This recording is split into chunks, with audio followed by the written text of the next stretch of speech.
We provide you the platform to turn your dreams into reality. Give wings to your aspirations with KR Mangalam University. कैसे अनुकूल होगा सूर्य ग्रह? यदि जातक की कुंडली में सूर्य ग्रह कमजोर है या पीड़ित है तो ऐसे जातकों को आदित्य हृदय स्तोत्र का पाठ करना चाहिए। इसके साथ ही साथ सूर्य की उपासना करना चाहिए। जातक के लिए काफ़ी सूर्य की आराधना शुभ फलदायी होता है। तांबे का बर्तन, पीले या लाल वस्त्र, गेहूं, गुड़, माणिक्य, लाल चंदन इत्यादि का दान करना आपके लिए शुभ फल प्रदान करने वाला होता है। इससे सूर्य ग्रह आपका मजबूत होगा। रविवार का व्रत रखने से सूर्य ग्रह मजबूत होगा। सूर्य को प्रसन्न करने के लिए आप प्रातः काल उठें और स्नान करके सूर्य को अर्घ्य दें। सूर्य को अर्घ्य देते समय आप क्या करें कि एक तांबे का पात्र ले लें, उसमें कुमकुम, लाल पुष्प, इत्र और मिला करके और गुड़, केसर, इन सामग्रियों को डालकर अर्घ्य दें, विशेष अर्घ्य दें और ओम गृणी सूर्याय नमः इस मंत्र का जप करें और तांबे के लोटे से पानी से सूर्य को जल देने से सूर्य आपका मजबूत होता है। सूर्य ग्रह जो है खास तौर से बहुत मजबूत ग्रह होता है। सूर्य को कहते हैं कि आत्मा का कारक है, पिता का कारक है और एक ग्रहों का राजा है। सूर्य के प्रकाश से प्रकृति, जीव जंतु, चराचर प्रकाशित होता है और ऊर्जा लेकर के अपने जीवन में नया नया कार्य करता है। चाहे पशु हो, पक्षी हो, जीव है, जंतु है, प्रकृति है, पूरा यूनिवर्स सूर्य के प्रकाश से प्रकाशित होता है और इससे जीवन सुचारू रूप से चलता है। खास तौर से कहते हैं कि सूर्य सिंह राशि का स्वामी होता है और मेष राशि में उच्च का होता है, तुला राशि में नीच का होता है। अगर किसी भी जातक की कुंडली में सिंह लग्नो, सिंह राशि हो और लग्न में उसका सूर्य हो तो ऐसे जातक देखने में सुंदर, सुशील, उदार, अपने महत्वाकांक्षाओं को कार्य रूप में परिणत करने वाले, विद्वतजनों के प्रिय, अपनी महत्वाकांक्षाओं को कार्य रूप में परिणत करने वाले, इमेजिनेशन को रियलिटी में बदलने वाले, उच्च प्रशासनिक पद पर पहुंचने वाले और बहुत ही सूझबूझ वाले, कुल दीपक और कुल को अलंकृत करने वाले होते हैं। सूर्य होने के नाते लग्न में व्यक्ति अनुशासित होता है, अनुशासन प्रिय होता है और दूसरे से वो उम्मीद रखता है कि वो अनुशासित हो। कई बार अपने जीवन में किसी की दखल अंदाजी पसंद नहीं करते। अगर वहीं सूर्य इनका उच्च का होता है तो व्यक्ति भारतीय प्रशासनिक सेवा में जाता है, माता पिता का प्रिय होता है। व्यक्ति को देखा गया कि भारतीय प्रशासनिक में उच्च पद पर पहुंचने वाले होते हैं। व्यक्ति के अंदर नेतृत्व करने की क्षमता होती है। व्यक्ति अपने मेहनत से, अपने कर्म से महान उन्नत करता है। उसकी संततियां बहुत होनहार होती हैं और सूर्य की 7वीं दृष्टि 7वें भाव पर होती है। ऐसे परिस्थिति में उसकी दाम्पत्य जीवन में कटुता आती है, पत्नी उसकी बहुत तेज होती है, दाम्पत्य जीवन में दिक्कत आती है और ऐसे लोग किसी की बात को नहीं सुनते। तानाशाही उनकी प्रवृत्ति में होती है।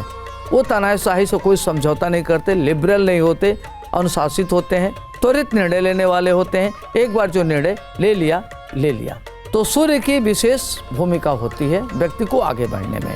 और अगर लग्न में सूर्य हो तो देखा गया कि ऐसे लोग भारतीय प्रशासनिक सेवा उच्च पद प्राप्त करते हैं। उनको SDM, DM, कमिश्नर बड़े पदों पर और संवैधानिक बड़े पदों पर जाते हुए देखा गया है। अगर वही सूर्य चतुर्थ भाव में है, ऐसे लोग माता के अति प्रिय होते हैं, भूमि भवन खरीदने वाले होते हैं, प्रॉपर्टी से युक्त होते हैं, उनको दूसरे की प्रॉपर्टी भी मिलती है। ऐसे लोग उच्च शिक्षा ग्रहण करने वाले होते हैं, टेक्निकल शिक्षा में रुचि रखते हैं। वो खास तौर से गणित, विज्ञान, केमिस्ट्री, साहित्य के बड़े अच्छे ज्ञाता होते हैं। उनकी अतीन्द्रिय ज्ञान बहुत अच्छी होती है और बड़े अनुशासित होते हैं, अनुशासन प्रिय होते हैं, माता के परम भक्त होते हैं। माता से उनकी काफ़ी अच्छी ट्यूनिंग रहती है और ऐसे लोग जीवन में अपने बल पर महान उन्नत करते हैं। सूर्य 10वें भाव को देख रहा है तो उच्च पद पर जाते हुए देखा जाता है। इनका जीवन काफ़ी शानदार होता है।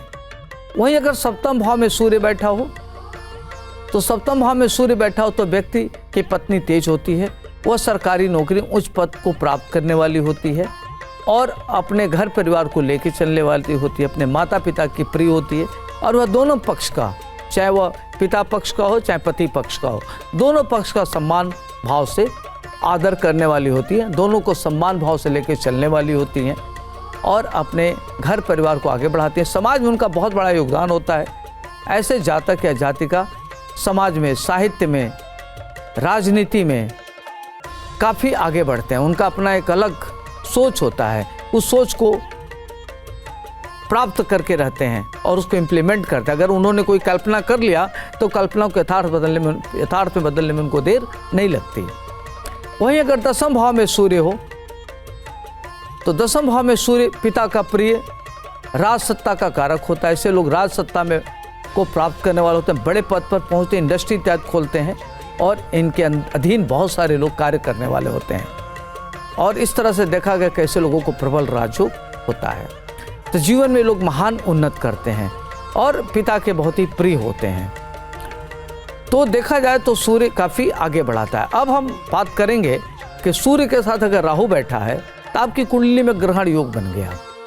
तो ग्रहण योग से क्या होता है कि आपकी मानसिक उद्विग्नता बन जाती है। अगर लग्न में है तो आपकी मानसिक उद्विग्नता बन गई, आप क्रोधित हो जाते हैं, छोटी छोटी बात को लेकर परेशान हो जाते हैं और आप अपने को लक्ष्य से भटक जाते हैं, या आपके जीवन में कुछ ऐसे मित्र होते हैं जो आपको मिसगाइड करते हैं।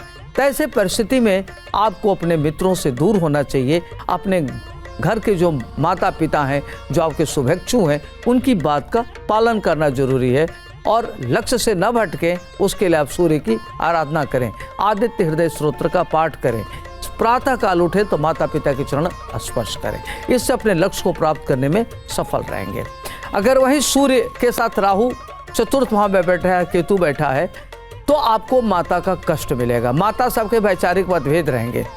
आपका माता से जो संबंध होगा स्वार्थ का होगा, केवल अपनी इच्छा की पूर्ति के लिए माता से बातचीत करेंगे, अपनी इच्छाओं को पूर्ण करके फिर आप किनारे हो लेंगे।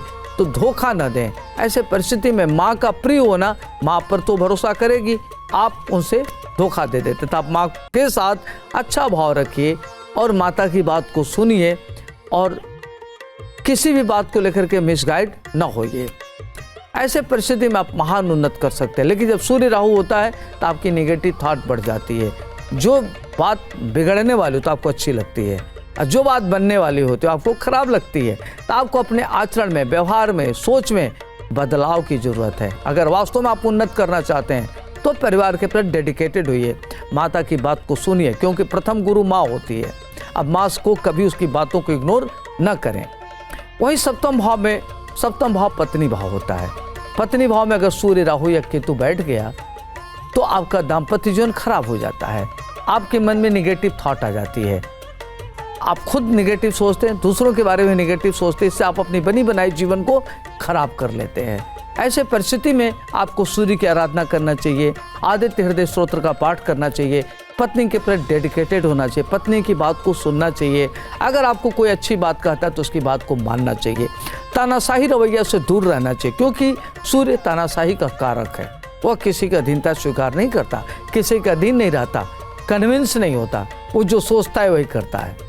इसलिए आपको इस भाव को मजबूत करने के लिए बहुत जरूरी है कि पत्नी का सम्मान करें, पत्नी की बात को माने और परिवार के प्रति ध्यान रखें। अगर वही महिला की कुंडली और सूर्य हो तो पत्नी का भी यही काम है कि पति पर भरोसा करे, पत्नी की बात को माने, शक न करे, पत्नी को काफ़ी सम्मान करे पति का, तो जाकर के आपका जीवन शानदार हो जाएगा। तो छोटे छोटे उपाय करके अपने को ठीक कर सकते हैं। वही दसम भाव में सूर्य राहु या सूर्य केतु बैठ गया तो व्यक्ति अपने पिता को अपना दुश्मन मानता है, पिता से उसके वैचारिक मतभेद होते हैं, छोटी छोटी बात को लेकर के दिक्कतें आती हैं। कई बार देखा गया कि अगर प्रॉपर्टी को लेकर के घर में आपको पिता से लिटिगेशन, कानून इत्यादि की लड़ाई भी लड़नी पड़ती है, तो तमाम तरह की समस्याओं का सामना करना पड़ता है।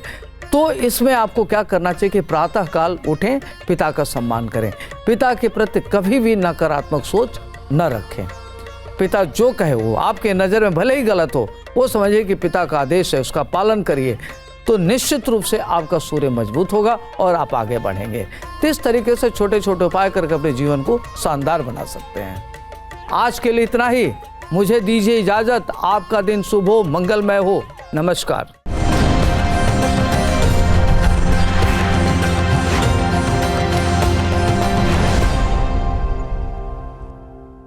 भक्ति है हर शब्द में, कथाओं में छुपे हैं दिव्य रहस्य और ज्योतिष देता है जीवन को दिशा। धर्म से जुड़ी हर बातों को जानने के लिए हमारे चैनल स्तुति को सब्सक्राइब करें।